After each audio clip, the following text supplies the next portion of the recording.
Welcome back to Performance Process, the podcast that breaks down the processes behind some of the world's best performances so that you can apply them to your own riding. It's been a while since our last episode, but we're back now with a new episode. This one is one that I've been looking forward to for a while, because over the past year and a half, 2 years or so, we've had a regular contributor, regular guest on this show. That is the CyclingSpy, the anonymous Instagram account famous for bringing us all the latest and breaking new tech hitting the World Tour pelotons. And the time has come for the Spy to finally reveal himself. And we have him on the show here today to do exactly that. So, yeah, without delaying any further, without me rambling on any further, Spy, if that is your real name, welcome back to the show. And maybe best just to kick us off with telling us why now is the time that you've decided to reveal your true identity. And it's probably worth mentioning that we probably won't apply the voice altering filter to this episode. Once your name's out there, I think your voice can be out there as well. No, yeah, cheers for having me back, Ronan. Good to have you. Yeah, and good to speak in my actual voice as well, although pros and cons to that. Yeah, I've got a new job, basically, is the reason, to put it simply. Yeah, and it's time. Do you want to, I mean, we're going to get into it in more detail, but just to set the scene here, do you want to tell us what that new job is?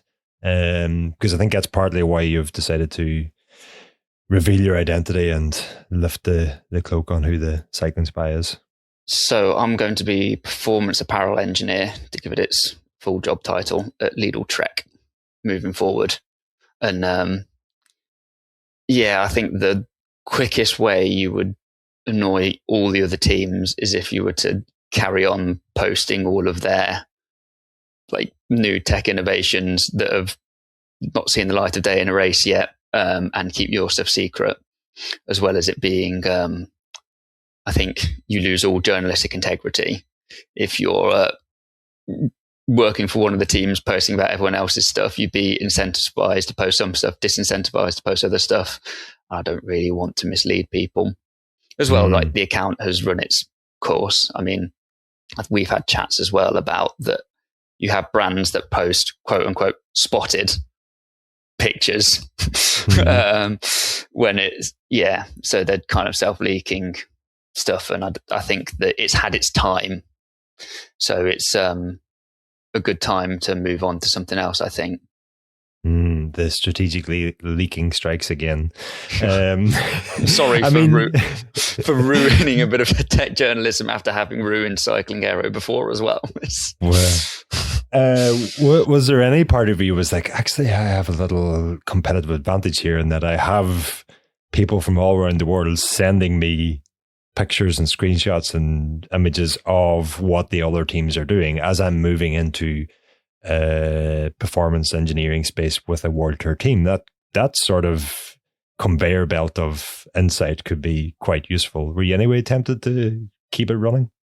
I had two competing thoughts in my head about that, in that, yes, I think you definitely could get something, but equally it's only necessarily useful if you think that other teams are doing a better job than you and you can poach ideas from them.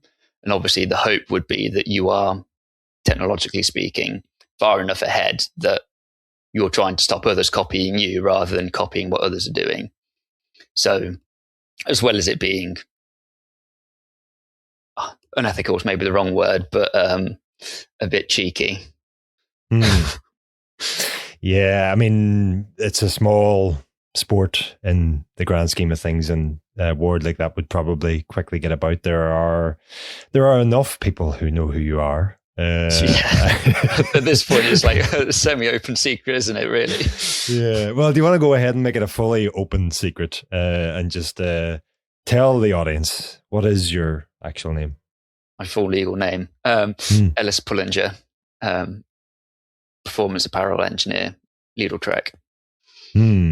Formerly of formerly of like Vortex, Total Sim, an interlude at Sainsbury's with net zero engineering stuff as well. I have my own business doing cycling tech. We'll get into background and everything, I'm sure, but yeah, we've been in the game for a little while. So, no offense, but I don't think Ellis Pullinger will be a name that is familiar to that many of the audience. But you do, you race yourself. You do a lot of hill climbs. Give us a bit of your background. Tell the audience who are you? Well, yeah, I think racing is at heart, really. Just anytime there's a finish line, I sort of love it, live and breathe for it. So that's racing a bit myself, albeit at a significantly lower level than the guys and girls I'll be helping moving forward.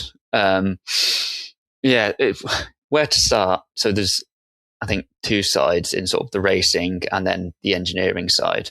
So I start on the racing side because I think that is more me than anything else.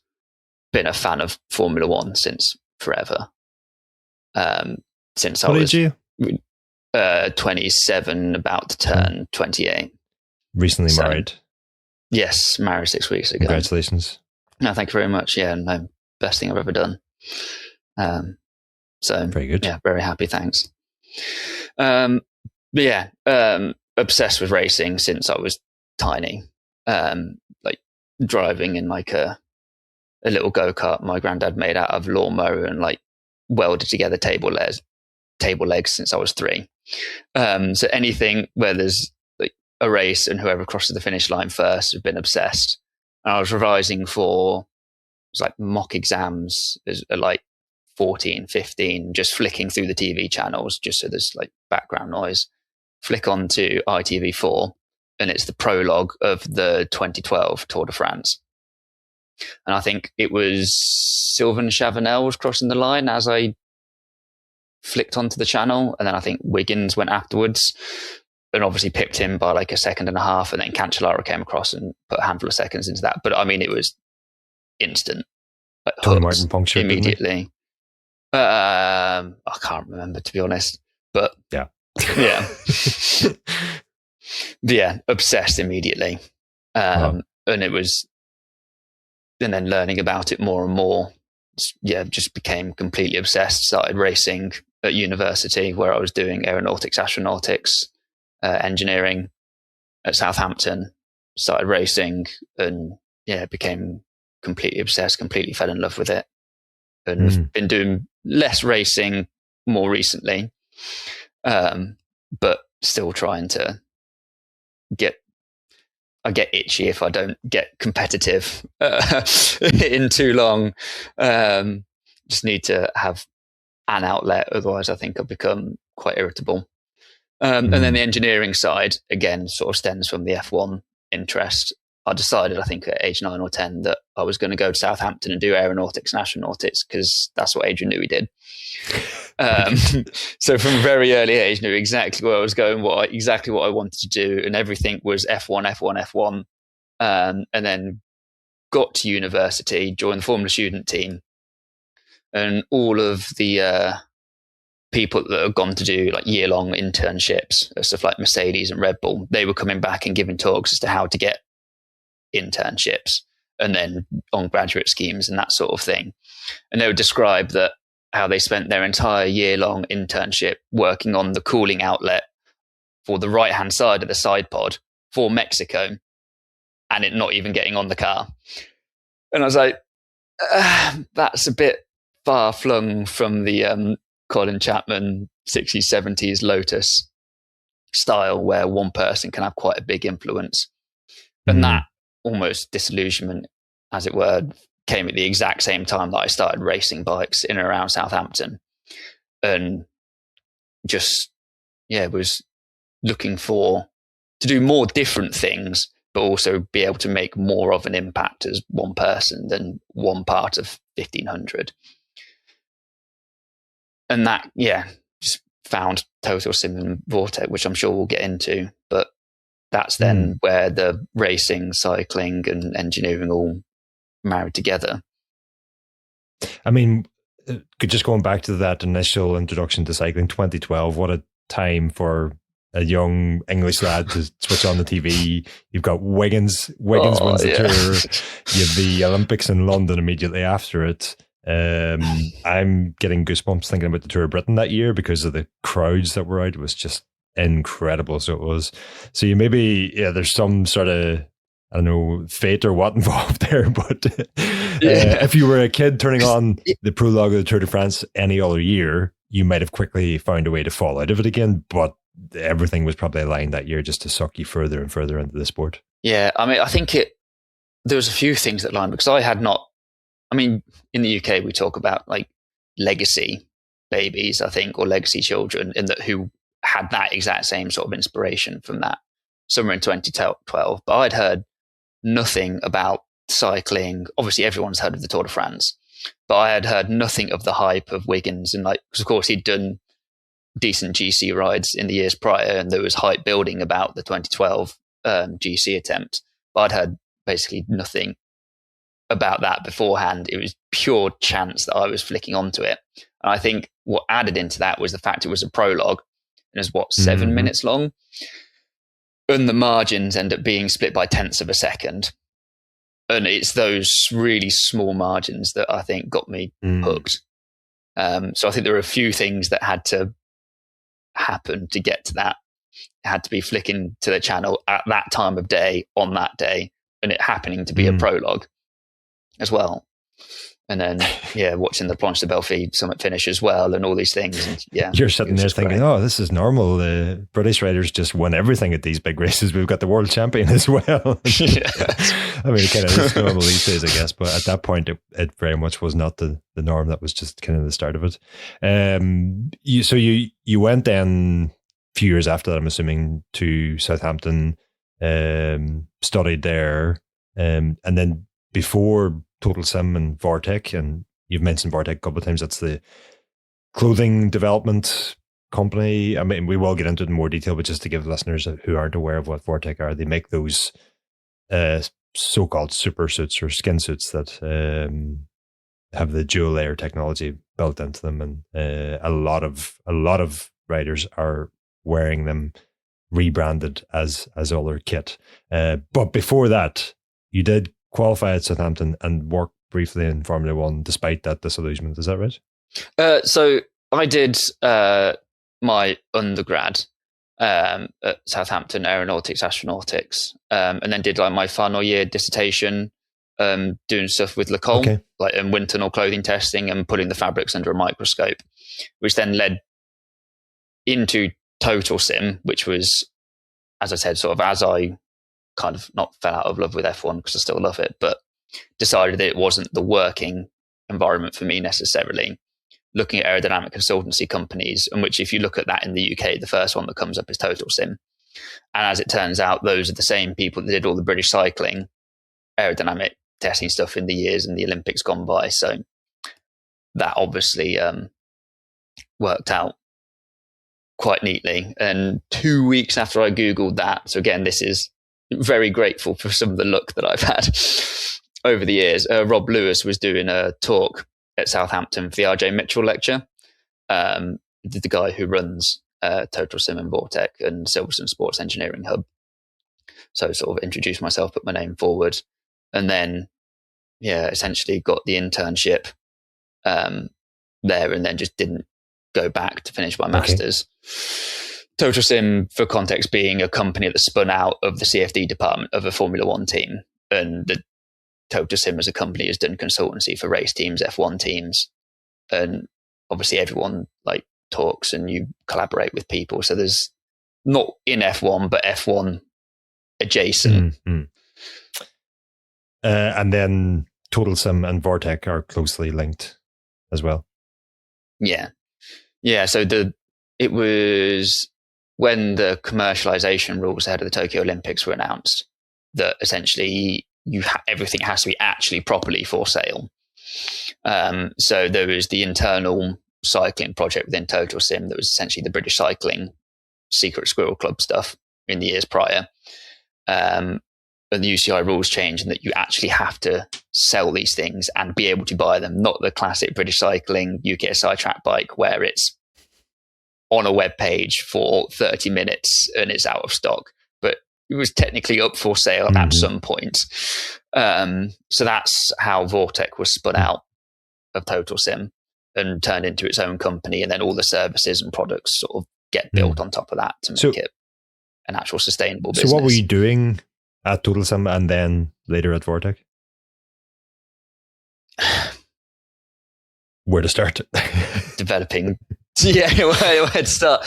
Kind of leading on from that undergraduate dissertation, because there was, I appreciate we're jumping around a little bit. It's potentially not the best storytelling, but that dissertation at university, we had one lecturer at Southampton who was obsessed with cycling, particularly cyclocross. Okay. So I'd spoken to him about trying to do some cycling projects in the wind tunnel, because of course it was the same wind tunnel that British Cycling had used for years. And it was the one, I think Chris Froome came on a ride he was doing tunnel testing in Southampton and went on a ride with the cycling club the year before I started at the university. It's a little bit salty to have missed it by a little bit, but here we are. But yeah, that cycling lecturer, or that lecturer interested in cycling, got me that dissertation testing skin suits in the wind tunnel.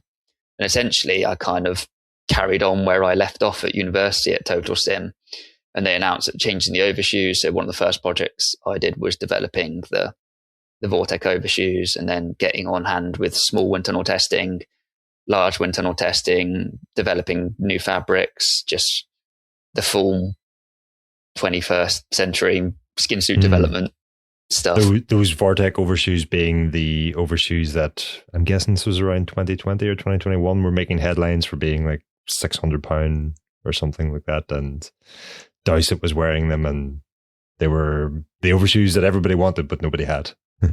Yeah, in a word. Yeah.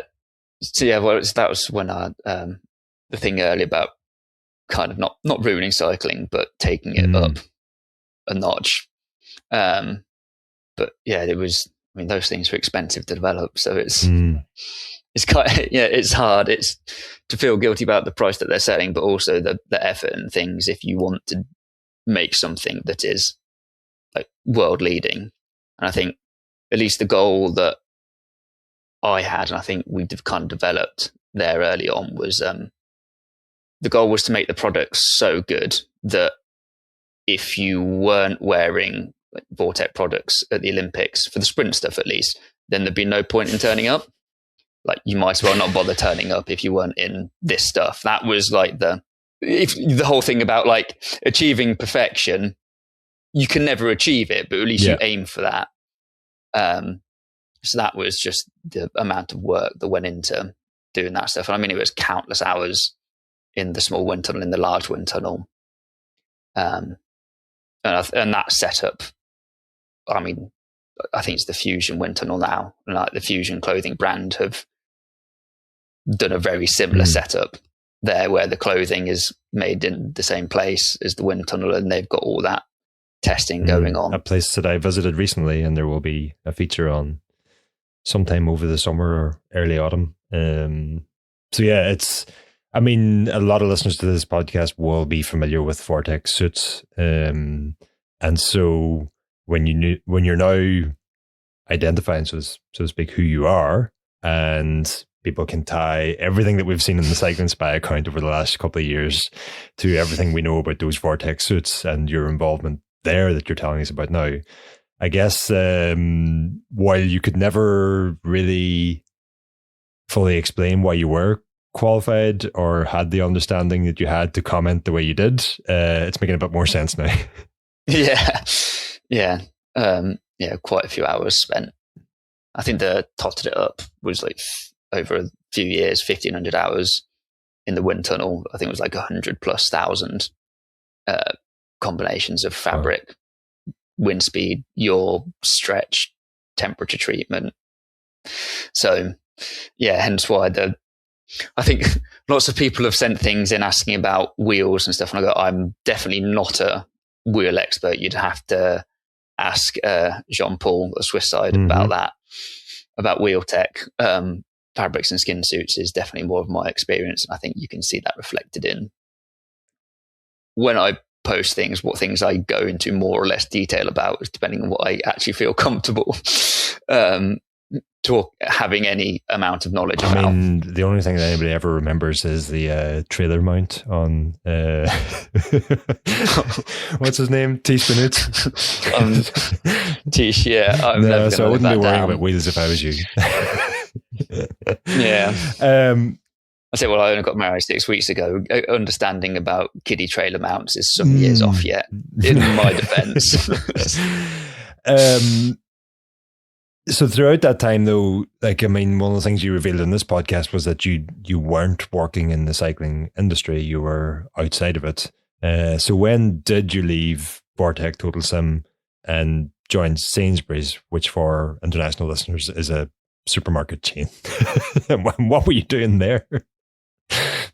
So, not that there's anything wrong with working for Sainsbury's. It just seems like you were going in a very direct path, and then all of a sudden you made a 90-degree hard right or hard left or something. Yeah, so that was 4 years ago now. And that was sort of moving into like net zero engineering. So yeah, trying to reduce environmental emissions, which obviously you've got lots of lorries delivering food and things, burning fossil fuels. You've got refrigeration systems releasing CO2 and stuff into the atmosphere, fixing all of that stuff, solar panels, all that stuff. So it was a good opportunity to develop like the softer engineering skills. If Vortec and Total Sim was like hard engineering skills of spending time in the wind tunnel, like testing different fabrics and stuff, this was how do you get lots of different groups of people to work together to achieve something quite big. So you weren't just putting trip strips on trucks? No, although we did do this will be like the nerdiest thing that I've ever done, but we did make like an aero supermarket. Okay. So which sounds crazy when you think about it, but obviously, to briefly take a tangent, and I'll try not to bore people with too much of the details. Part so far. Obviously, like, so on like a hot, humid summer's day, you obviously if that air gets inside of a store, you've got all those fridges that have to cool it down and dehumidify it. So if you can design the supermarket so that the wind is channeled away from the customer doors, you make an energy saving because that hot, humid air isn't going into the store. Then everything works better. It's a more comfortable environment to be in. So yeah, we put a supermarket in CFD and made it aero. Very good, very good. I mean, probably more useful in developing a new skin suit, if I'm honest. I mean, this is the thing. Like, it was a good opportunity to do something that I think is objectively good for the environment, the world in general, and sort of going back to the F1 thing. It was good to feel like you were making a difference, because you could measure the difference that you were making to sort of the world at large. And now it's going back into making bike riders a bit quicker. A different scale of affecting change. I mean, that said, you were at Sainsbury's. That's not within the cycling industry. They don't even have a middle aisle doing cheap cycling kits, which your new supermarket link. The beautiful irony of it, of not leaving supermarkets. You're still within the supermarket chain, pardon the pun. But I mean, throughout that time, you did keep your own consultancy service running. What kind of work were you doing there, and what was that work? So that was just obviously you're in the aero game for a while, and then you sort of move companies, and people ask you, "Oh, are you available to do stuff?" And you go, "Well, I suppose, yeah, I can be." So that was like position aero testing, a bit of clothing development, just sort of keeping the finger on the pulse of the goings on. engineering wise, talking to some fabric companies about fabric developments, but nothing too involved. It was sort of odds and sods projects, I think you might describe it as. I think the most of the keeping the finger on the pulse was the CyclingSpy account, which opened not long after Lila Forte. It's been going that long, has it? Yeah, it's been going a few years at this point, which is why it also sort of comes into it. It feels like it's had its time. I mean, you can also, if you want to go full engineer on it or maths and optimize it, you can see the follower count in that typical S-shaped curve of like technology adoption, and that nothing happens for a year. And then as soon as you get 1,000 followers, you very quickly get 10,000. And it's very much reached a plateau now. Like it's kind of hit saturation. So, and also I think the number of new things being spotted isn't as much. So I think it's had a few years, and I think the cycling tech landscape, as well as the account in general, and the number of like spotted tech accounts cropping up, I think it is the right time to the whole sort of move on to the next thing. Leaked tech thing has sort of died away in recent times as brands are sort of, I was just thinking about it last week, like there's so many coordinated launches this week ahead of the Tour de France, but all the stuff has been seen at the Dauphiné or all the races throughout the year, and the stuff that hasn't been seen has been sent out in an email from the brand with a strategically leaked, so to speak, approach. So yeah, it kind of feels like, unfortunately, a bit of that excitement is being lost. Yeah. I don't know whether, I don't want to take credit or blame for any of that, but I've had sort of, I mean, even as recently as a couple of weeks ago, brands saying, "Oh, we've spotted this thing, we're launching this new thing." I was like, that's not it's not a poorly cropped, zoomed in, pixelated, fuzzy screenshot of some dodgy race stream on the internet. It's a professional shot leak thing. So yeah, I think the game has shifted. And the account slightly. has been pretty quiet for the past month, 2 months. Is that, I guess probably a bit of both, but I was going to ask, is that because there just hasn't been much to comment on, or is that because you knew this new position was coming up and started winding it down intentionally? Yeah, it was the latter. People have continued to sort of send things in, which I'm very grateful for, and I have to definitely, I mean, I apologize to them, but also make an apology here that I haven't posted it, or that people have not known to not send stuff in hoping it would get posted, because it haven't been able to post the news yet. So it's just been sat there quiet because I don't want to knowing that this was coming, not wanting to leak stuff out and cause arguments and make things difficult, because we've all had a few of those conversations already, and I don't want to have to kind of deal with that moving forward. I think it's on top of the things that I said before in terms of the moment I signed that contract, I sort of lost all journalistic integrity on the whole thing. So I wouldn't feel comfortable misleading people. It would have been easy to just carry on as normal for another month or whatever. But just knowing the difference between the right thing to do and the dubious thing to do, making a good choice there. Yeah. Yeah. Well, I mean, I had to turn down Timu. I think during the period of not posting anything, Timu got in touch and said, "Do you want the partner program?" I was like, "No." Although it makes me officially an influencer, I think, depressingly. So, I had to probably decline their request out of fear of annoying some of the other pro teams. So maybe someday when there's a Timu sponsored team, I will not join it. So. Yeah, the time has come. You have now left Sainsbury's and the Aero supermarkets behind. You've joined Trek and the German supermarket. What is the new role going to entail? What is the new role? Again, just remind us, and what will it entail? So, performance apparel engineer is the sort of job title. And yeah, it's kind of that. It's any piece of clothing that the riders will be wearing, just help the sponsors and the team improve it to make it as good as possible, make the riders as good as possible. I mean, and we've spoken about Skinsy development on this podcast before, so that is doing everything we've kind of already spoken about in previous episodes. It's like fabric development, suit development, PAV, 3D scanning, custom fitting, all these sorts of things. There are some things I can talk about, some things I shouldn't talk about, and some things I don't want to talk about so that we can keep a competitive advantage.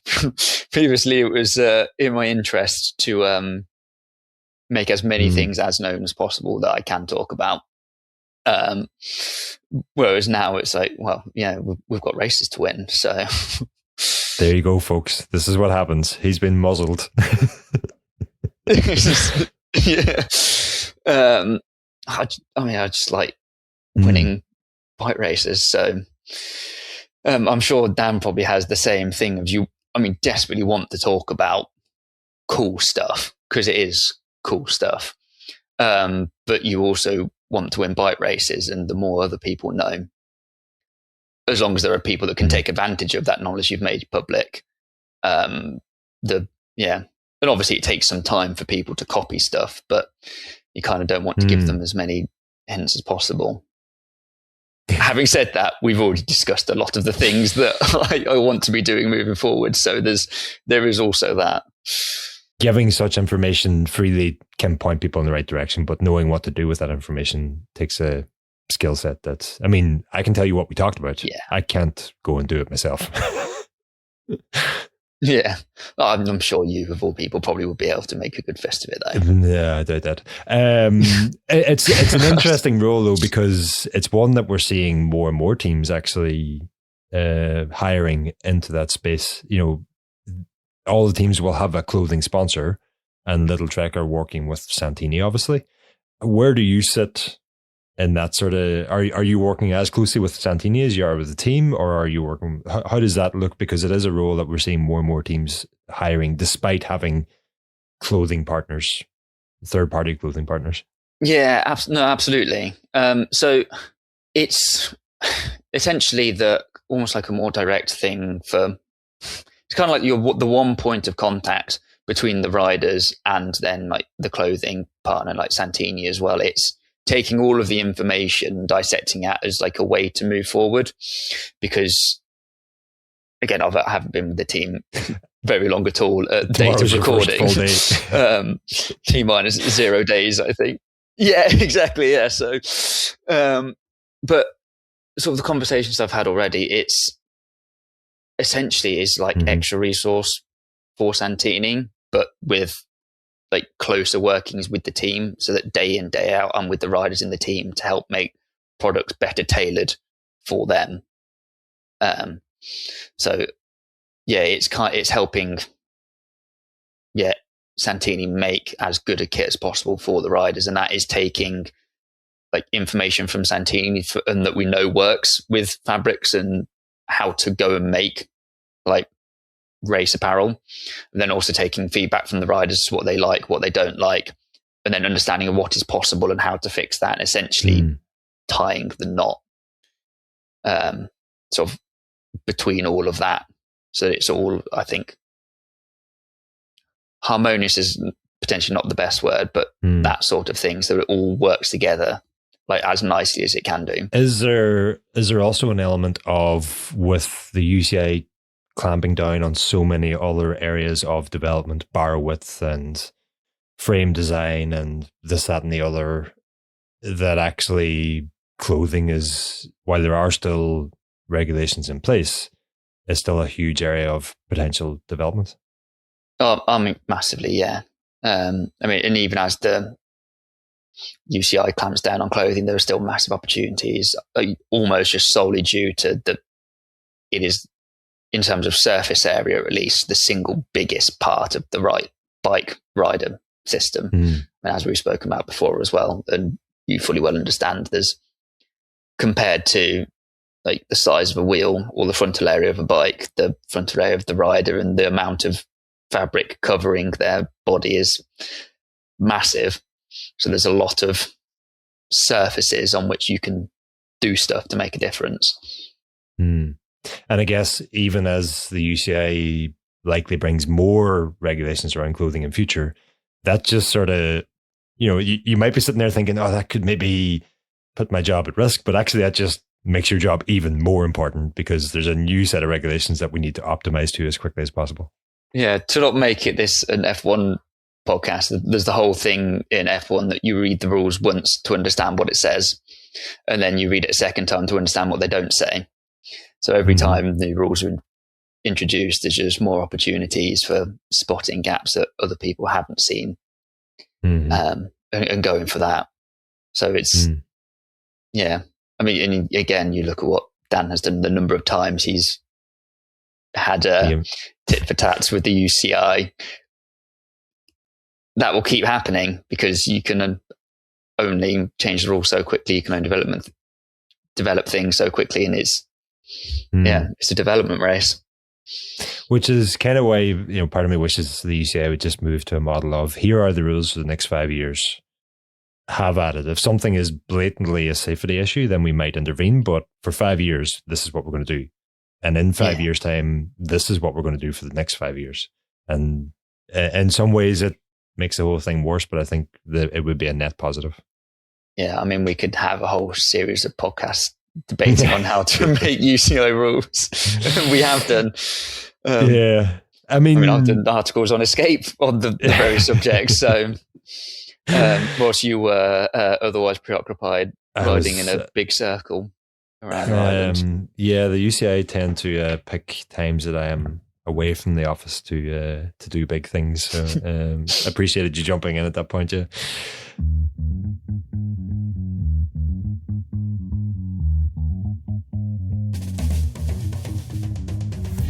Okay, folks, that's where we're cutting off the free version of this podcast this week. Just a reminder, if you head over to escapecollective.com/member, you can sign up now and you can get the entire podcast uninterrupted. You'll not have me butting in to cut you off or to remind you that you're not yet a member. And in doing so, you will be helping to ensure this podcast continues for many more episodes and months and years to come. So head over escapecollective.com/member now to sign up to Escape Collective and to get the entire episode of Performance Process along with all of the other podcasts and written content that we publish on our website.